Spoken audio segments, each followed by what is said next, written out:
Bienvenue à tous. Je pense que nous avons des visiteurs, alors peut-être que je ne vous connais pas, mais soyez les bienvenus au nom du Seigneur dans cette assemblée. C'est plaisant ce matin.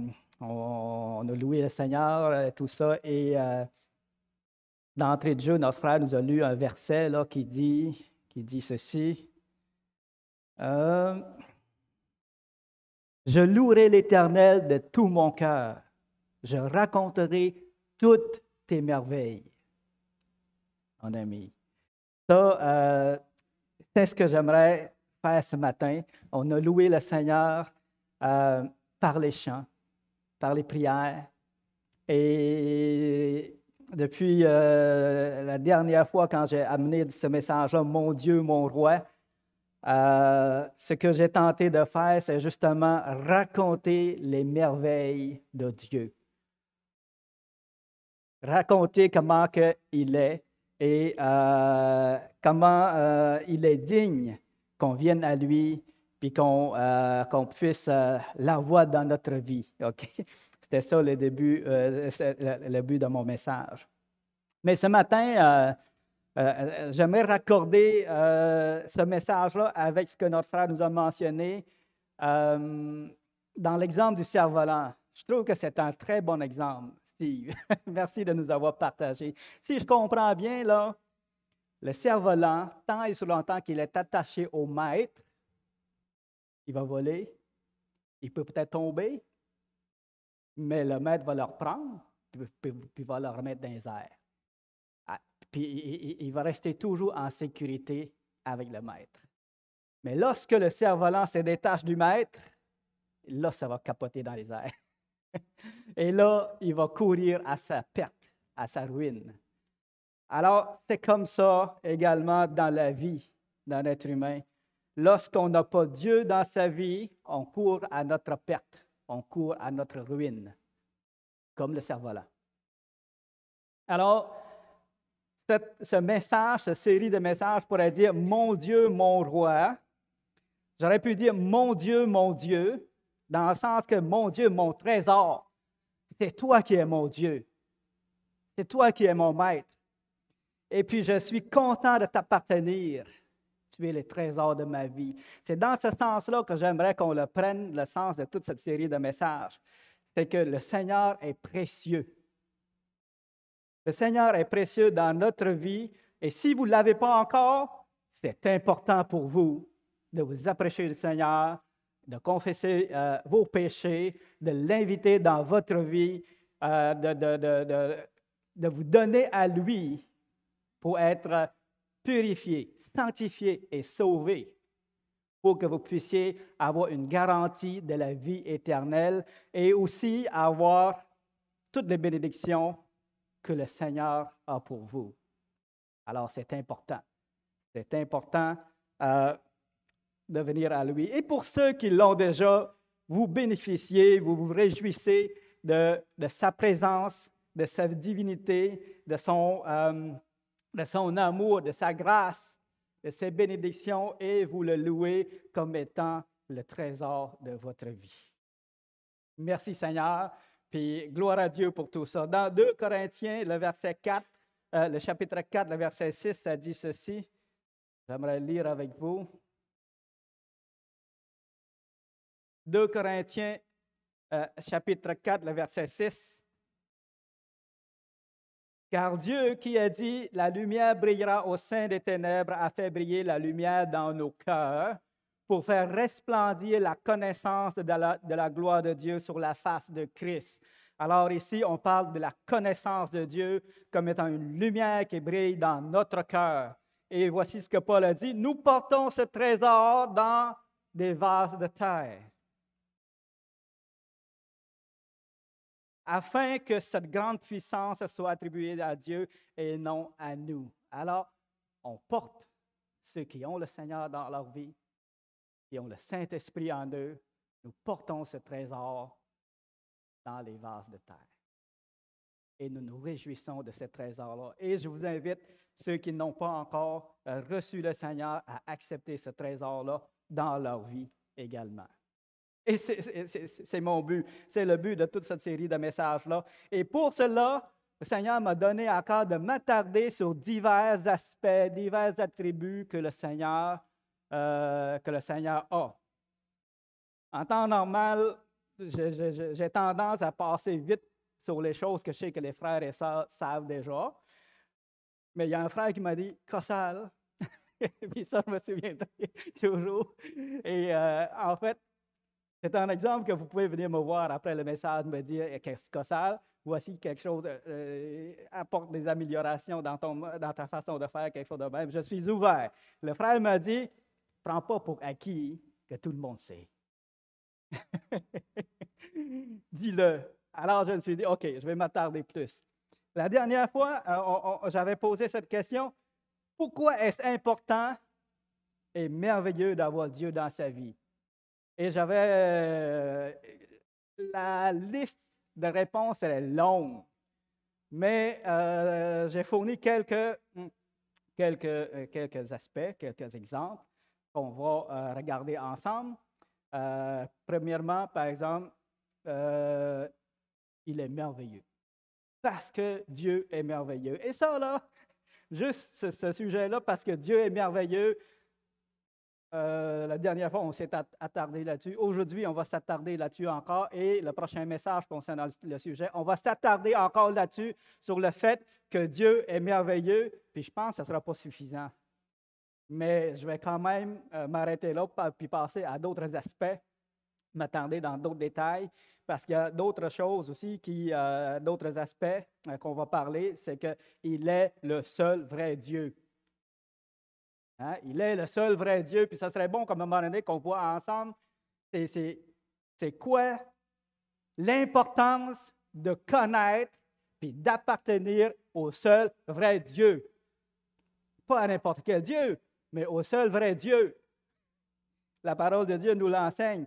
Et puis aussi, on va voir que Dieu, ce Dieu-là, ben c'est pour nous un Père. Mon ami, toutes les qualités d'un Père. Tout ce que le Père terrestre n'a pas, Dieu l'a. Tout ce qu'un Père terrestre ne peut pas offrir à son enfant, Dieu l'a. Et on va voir ça ensemble. Aussi, parce qu'il est la source de la vie. Et ça, j'aimerais qu'à un moment donné, qu'on s'attarde à ça également. Sans le Seigneur, votre vie n'aura aucun sens et votre vie ne sera qu'un échec et terminera par une perdition éternelle. Alors Dieu est la source de la vie. On ne regardera pas ça ce matin. On va s'attarder aux premiers aspects. Dieu est merveilleux, mais j'aimerais le mentionner, tout ce qu'on va voir ensemble. Et aussi, un point très important, c'est que Dieu est un sauveur. Alors ça, c'est vraiment un point qui va être important qu'on touche. Dieu est un sauveur. Il a envoyé son Fils pour nous sauver.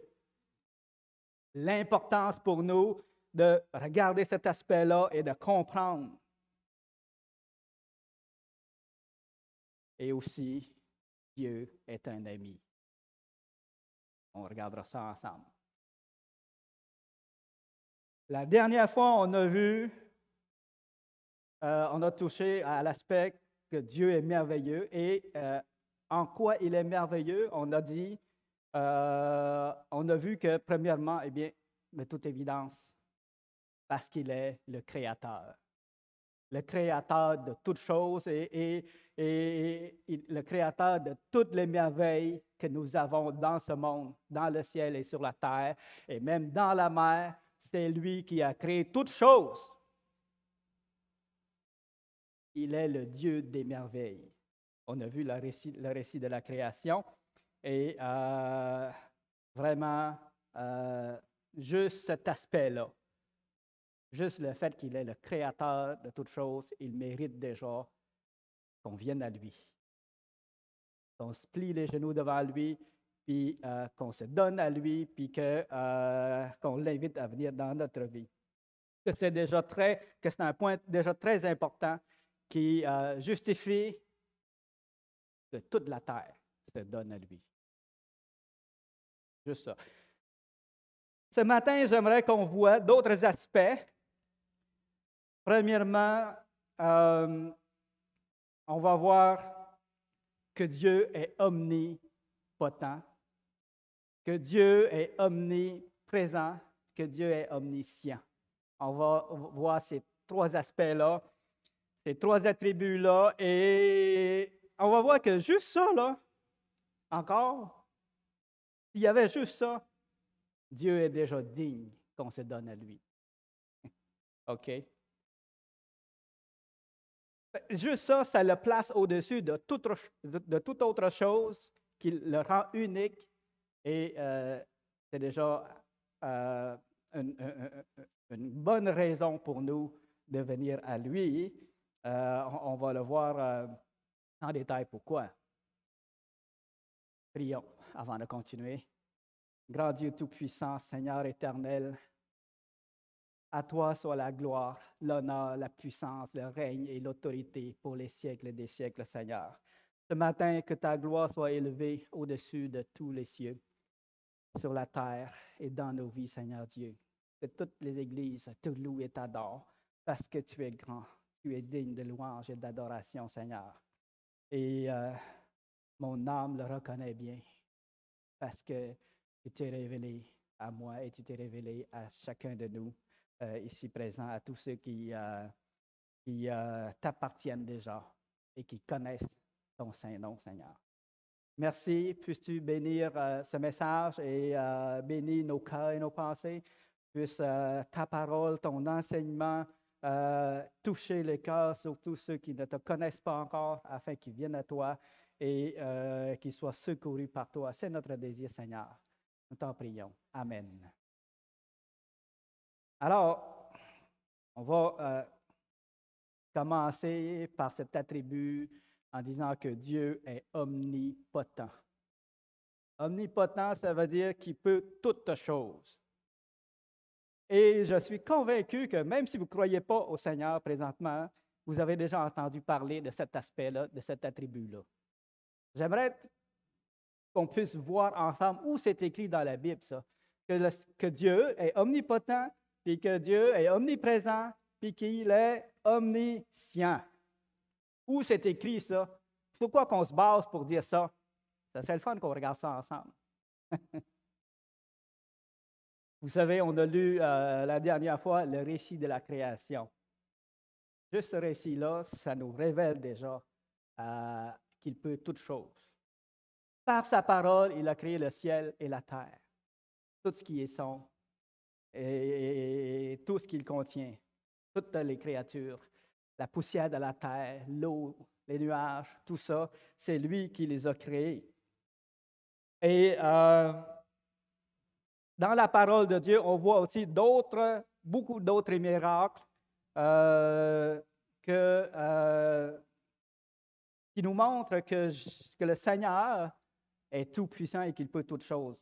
On n'ira pas lire ensemble les displays de l'Égypte, mais ceux qui le connaissent, pour moi, c'est vraiment des grands exemples. Dieu s'est révélé dans sa puissance, à part le récit de la création. Dieu s'est révélé à travers les plaies de l'Égypte, comment il était au-dessus de toutes choses, comment il pouvait contrôler toutes choses. Hein? Juste pour vous le mentionner, la première plaie, il a changé les eaux en sang dans tout le pays d'Égypte. Il y avait du sang partout dans tout le pays. Il y en avait dans des vases de bois, il y en avait dans des vases de pierre. Partout. Dieu a transformé l'eau en sang par sa puissance. Ensuite, il a fait venir des grenouilles. Il y en avait des grenouilles partout, dans toutes les maisons de l'Égypte, dans les chambres à coucher, dans leurs lits, dans les fours, dans les pétrins. Il y en avait pas mal de grenouilles. C'est juste Dieu qui est capable de faire ça. Okay? Après ça, il y avait les poux. On ne passera pas à travers toutes les plaies de l'Égypte, mais je vous le mentionne en passant comme ça. Si un jour, le Seigneur m'amène à faire un message spécialement sur les plaies de l'Égypte, sur l'Exode, ça, on parlera plus en détail. Mais toute la poussière de la terre fut changée en poux dans le pays d'Égypte. Ça, c'est dans Exode 8, le verset 13. Mon ami, c'est quelque chose, ça. Ensuite, les mouches. Tout le pays d'Égypte fut dévasté par les mouches. Et aussi les ulcères. Moïse a pris, ou Aaron, je ne me souviens pas, il a pris de la cendre et il a répandu ça dans le ciel. Ça s'est transformé en poussière qui a couvert tout le pays. Et ça a créé des ulcères sur les hommes et les bêtes. C'est grand, le Seigneur. Après ça, il a fait pleuvoir la grêle mêlée avec le feu dans tout le pays d'Égypte. La grêle et le feu dans tout le pays d'Égypte. Et des sauterelles aussi. Après ça, il y a eu des sauterelles qui ont couvert toute la surface de la terre. Et ça dit dans Exode 10, 15, les sauterelles qui couvrirent la surface de toute la terre, et la terre fut dans l'obscurité. Mon ami, il y en a pas mal. Il y en a pas mal. Et ensuite, il y a eu des ténèbres pendant 3 jours dans tout le pays d'Égypte. Juste sur ça, on aurait pu passer un message, mais on voit la puissance de Dieu là-dedans. Et on sait que ça ne s'arrête pas là. Hein? Quand que le Seigneur a enfin fait sortir le peuple d'Israël, il y a eu des obstacles dans le désert. Le Seigneur a fait pleuvoir de la nourriture du ciel, la manne dans le désert. Mon ami, c'est quoi ça, la manne? Qui peut faire ça? Simplement Dieu. Faire pleuvoir de la manne. Après ça, il a fendu la mer Rouge pour faire un passage pour que les gens passent, que Israël passe. Et le jour, il y avait une colonne de nuée qui les guidait, et la nuit, il y avait une colonne de feu qui les guidait aussi. C'est grand, ça. Après ça, eh bien, on a d'autres miracles. Là, je vous mentionne ce que le Seigneur a fait. Par exemple, il y a les miracles d'Élie puis d'Élisée. Si vous ne savez pas, vous pouvez lire ces histoires-là où le Seigneur a fait de grands miracles. Élie a fait descendre le feu du ciel pour consumer son sacrifice. Le feu a consumé l'eau et même la pierre qui était là sur l'autel. C'est spécial, ça. Et quand le roi a envoyé son serviteur vers Élie, puis qu'il s'adressait à Élie de façon arrogante, Élie a dit, « Si je suis le serviteur de Dieu, comme tu dis, eh bien que le feu descende du ciel et te dévore. » Et mon ami, le feu est descendu du ciel et a dévoré le serviteur qui était irrespectueux envers un serviteur de Dieu. Le troisième que le roi a envoyé, lui, s'est humilié.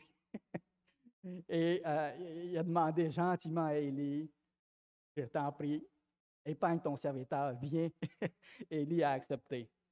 Sans penser tous les miracles que Jésus a faits, il a guéri les boiteux, il a chassé les démons, il a ressuscité des morts, il a fait la multiplication des pains et il a marché sur l'eau aussi. Donc, il y a beaucoup, beaucoup, beaucoup de miracles dans la parole de Dieu. Si vous ne l'avez jamais lu, je vous invite à le lire.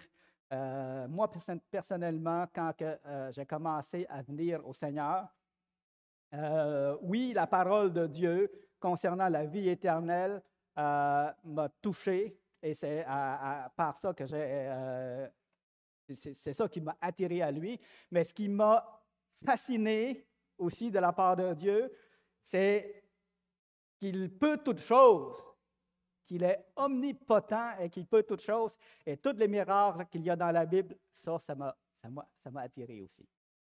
Ça m'a touché aussi.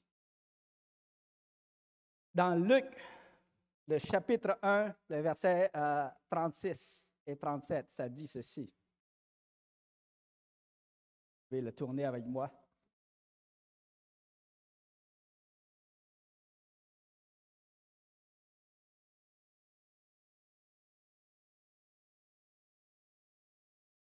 Voici, Élisabeth, ta parente, a conçu, elle aussi, un fils dans sa vieillesse. Et celle qui était appelée stérile est dans son 6e mois. car rien n'est impossible à Dieu. Alors, ici, on a une déclaration toute simple qui dit que rien n'est impossible à Dieu. Rien. Absolument rien. Nous, en tant qu'êtres humains, on est bien limités par les lois de ce monde. Mais Dieu, lui, il est au-dessus de toutes ces lois physiques, là, et il peut toutes choses. Dans Marc, le chapitre 10, le verset 25 à 27, on va voir sensiblement la même déclaration.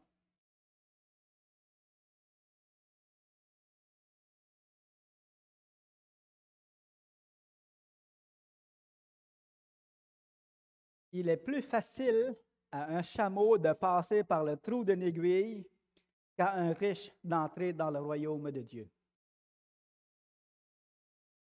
Comment qu'on fait ça, faire passer un chameau dans le trou d'une aiguille? C'est impossible pour un homme. Juste la loi de la physique ne nous le permet pas. Rendre quelque chose de gros de même dans un trou de même. Mais le Seigneur va dire, ça là, ça va être plus facile qu'un riche d'entrer dans le royaume de Dieu. Les disciples furent encore plus étonnés et se dirent les uns aux autres, qui peut être sauvé? Jésus les regarda et dit, cela est impossible aux hommes, mais non à Dieu. Et ici, on a une affirmation positive, car tout est possible à Dieu. Tout est possible à Dieu. Tantôt, on a vu, rien n'est impossible à Dieu. Maintenant, on voit, tout est possible à Dieu. Tout est possible. Il peut toutes choses. OK? Donc, en lisant toute la Bible, en voyant toutes les œuvres de Dieu, en voyant sa main levée, sa puissance, sa grandeur, et sachant, connaissant ces paroles-là, que rien n'est impossible, on a besoin de s'appuyer sur, de s'appuyer là-dessus et de se confier en lui, parce qu'il peut toutes choses. J'aimerais aussi qu'on voit ensemble son attribut omniscient. Il connaît toutes choses. OK? On a plusieurs versets là-dessus. En tout cas, au niveau de omnipotent, si vous n'êtes pas convaincu, je vous invite à explorer la parole de Dieu là-dessus. Dans Hébreux, chapitre 4, le verset 13.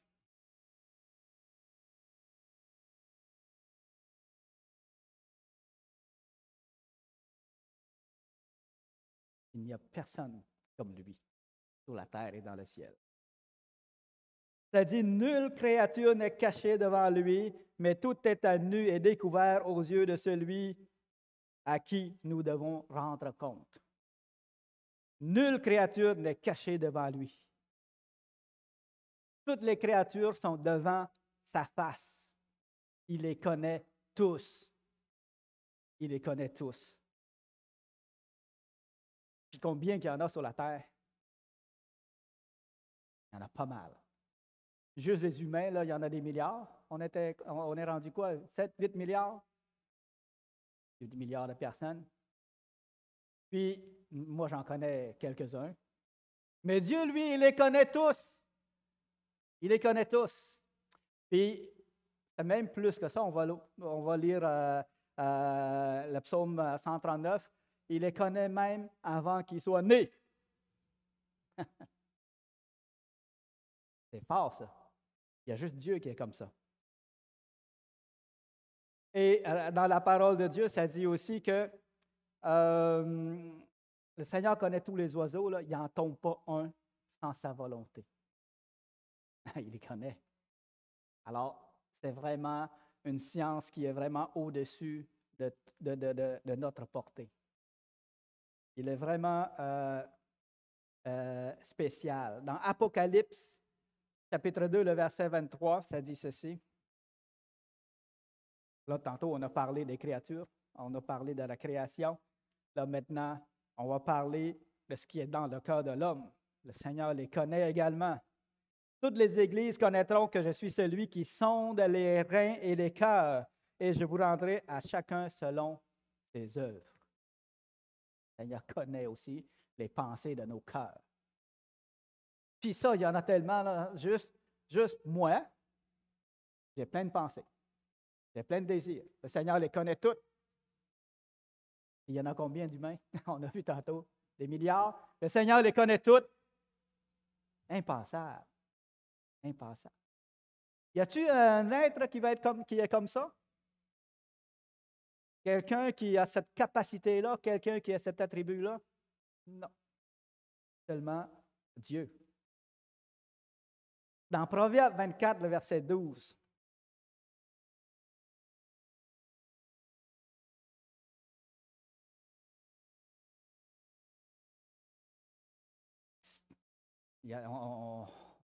On fait le tour de plusieurs versets. Si tu dis, ah, nous ne savons pas, celui qui pèse le cœur ne le voit-il pas? Celui qui veille sur ton âme ne le connaît-il pas? Et ne rendra-t-il pas à chacun selon ses œuvres? Ça, c'est spécial. C'est lui qui veille sur ton âme. Le Seigneur veille sur notre âme. Même quand on ne croit pas en lui, le Seigneur veille quand même. Le Seigneur veille quand même. Moi, quand j'étais jeune, quand j'étais petit, je suis convaincu que le Seigneur veillait sur moi, même si je ne le connaissais pas. Le Seigneur a dit, le Père, lui, il fait pleuvoir sur les bons comme sur les méchants, sur les justes comme sur les injustes. Il fait lever son soleil sur les bons comme sur les méchants, sur les justes comme sur les injustes. Le Seigneur veille sur sa création. Il n'en tombe pas un passereau sans la volonté de votre Père qui est dans les cieux, et cependant, tous les cheveux de votre tête sont tous comptés. On lira ça tantôt. Le Seigneur veille sur notre âme. Il connaît toutes choses. Dans 1 Chronique, le chapitre 28, le verset 9, je passe rapidement ces versets-là. C'est important quand même qu'on le lise. Et toi, Salomon, mon fils, connais le Dieu de ton Père et sers-le d'un cœur dévoué et d'une âme bien disposée, car l'Éternel sonde les cœurs et pénètre tous les desseins et toutes les pensées. Hein?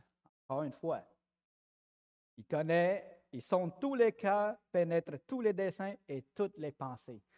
Nulle créature n'est cachée devant lui, mais tout est mis à nu et découvert aux yeux de celui à qui on doit rendre compte. Wow!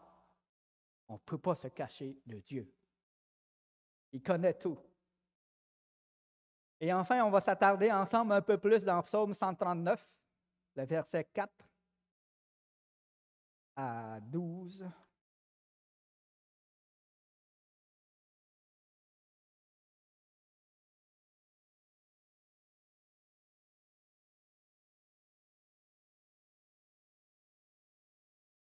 Psaume 139, le verset, on va lire à partir du verset 1. Ça ici, le psaume 139, ça va nous montrer l'omniscience de Dieu, puis aussi son omniprésence également. On va retrouver les deux attributs du Seigneur ici.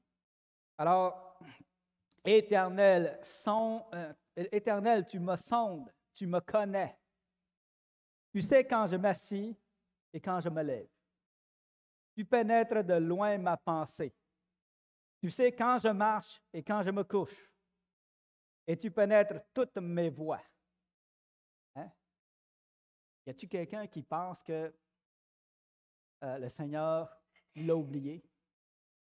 Ou le Seigneur ne le voit pas? Il y a un moment, une seconde dans sa vie que Dieu ne le voit pas? Ou l'a oublié? Non. Ici, la parole nous dit, tu sais quand je m'assis et quand je me lève. Combien de fois qu'on s'assoit et qu'on se lève dans une vie, dans une journée? Tu pénètres de loin ma pensée. Tu sais quand je marche et quand je me couche.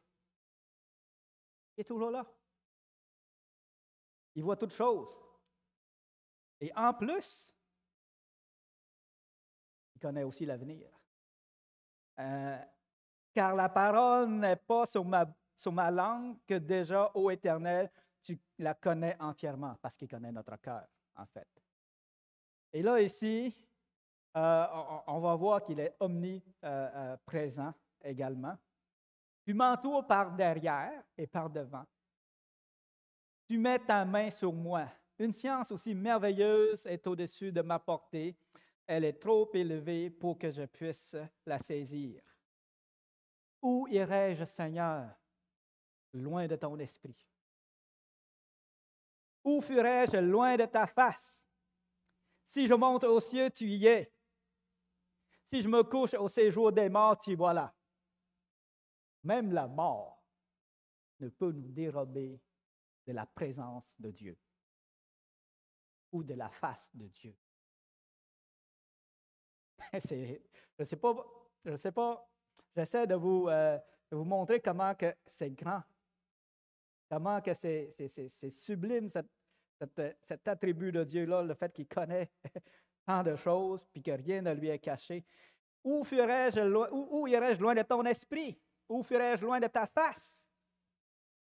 Même si je m'en vais dans un coin caché quelque part dans la montagne, à l'extrémité de la mer, dans le fin fond de la forêt, dans les ténèbres profondes, ou même dans l'abîme, tu es là.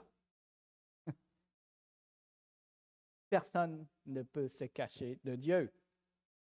Si je prends les ailes de l'aurore, le verset 9, et que j'aille habiter à l'extrémité de la mer, là aussi ta main me conduira, et ta droite me saisira.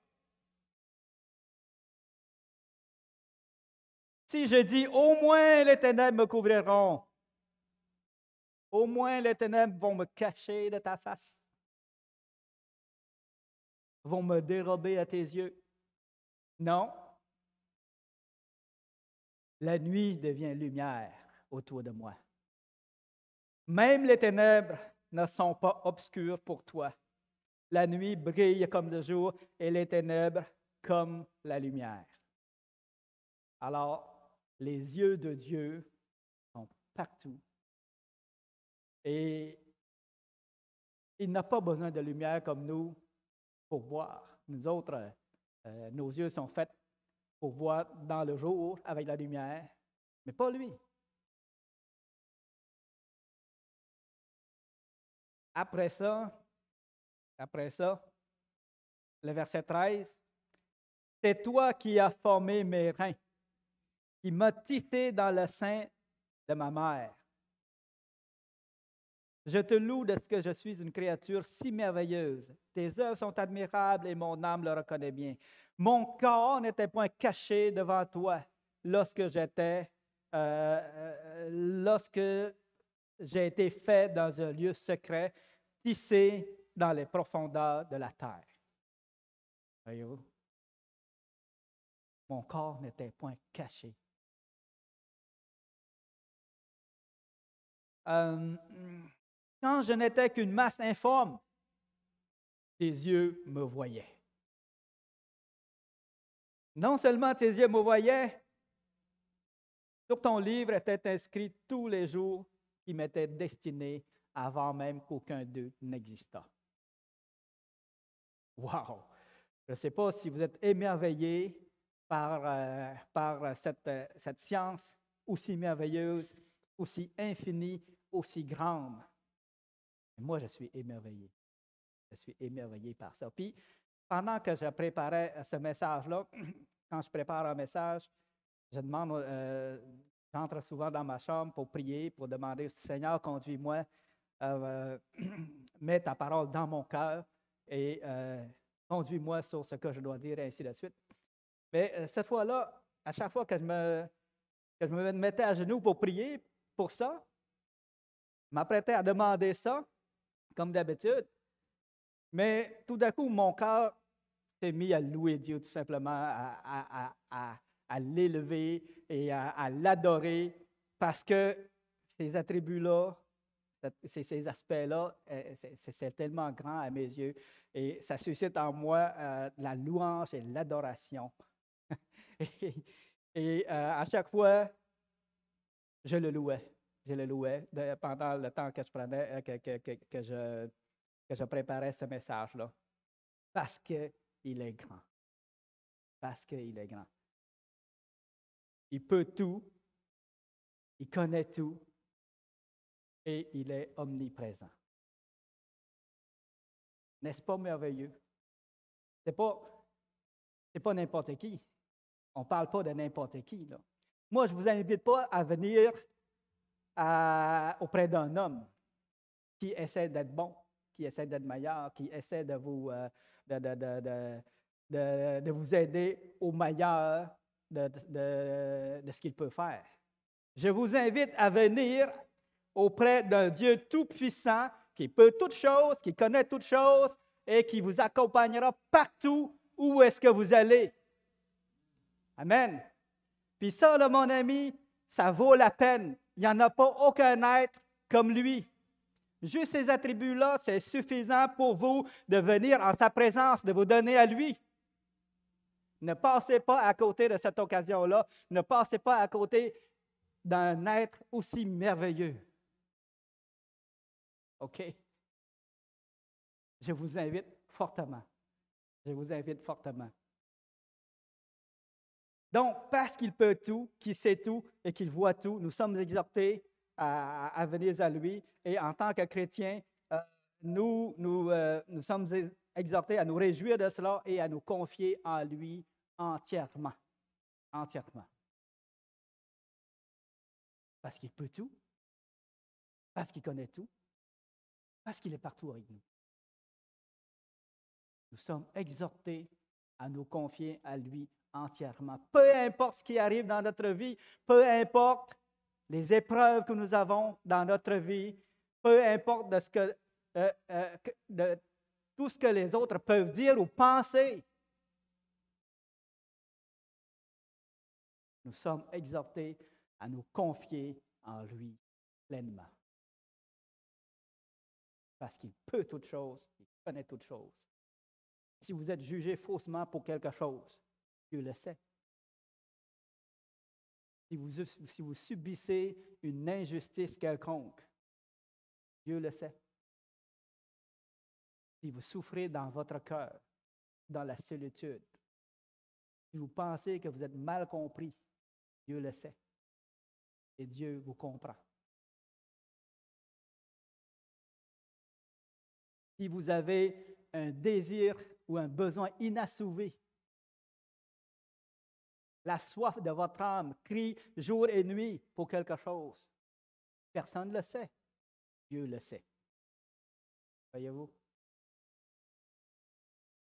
Et à cause de cela même, mes amis, je vous invite à venir à lui et à vous confier en lui. Dans Psaume 59, le verset 6,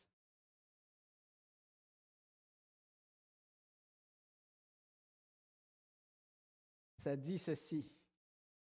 Encore là, on va voir la grandeur de Dieu à travers ça. Tu comptes les pas de ma vie errante. Recueille mes larmes dans ton outre. Ne sont-elles pas inscrites dans ton livre? Hey! C'est rassurant. Le psalmiste, quand il dit cela, là, c'est avec confiance et avec repos en Dieu.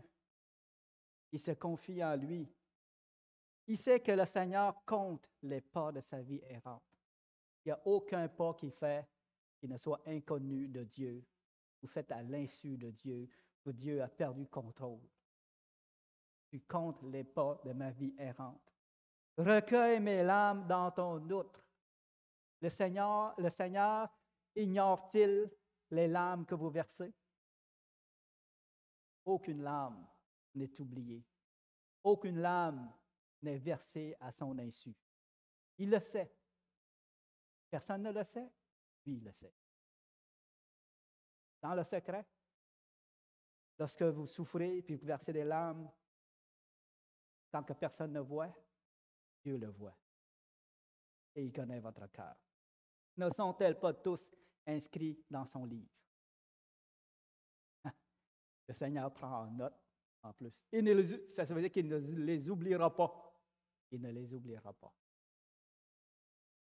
C'est assez merveilleux à votre goût, ça?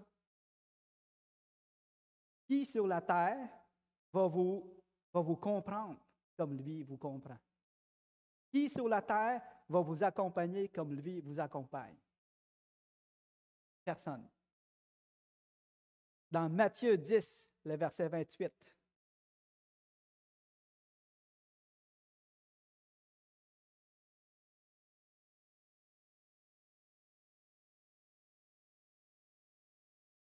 alors, on est encore une fois invité à nous confier entièrement en lui. Ça dit, ne craignez pas ceux qui tuent le corps et qui ne peuvent tuer l'âme. Craignez plutôt celui qui peut faire périr l'âme et le corps dans la géhenne.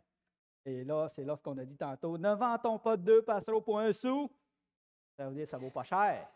Un passereau, ça ne vaut pas cher. Au Dieu des êtres humains. Cependant, il n'en tombe pas un à terre sans la volonté de votre Père. Amen. Voyez-vous, pour des passereaux qui ne vaut pas cher, Dieu accorde une grande importance. Il n'en tombe pas un sans la volonté de Dieu. Il veille sur chacun d'eux. C'est ça que ça veut dire.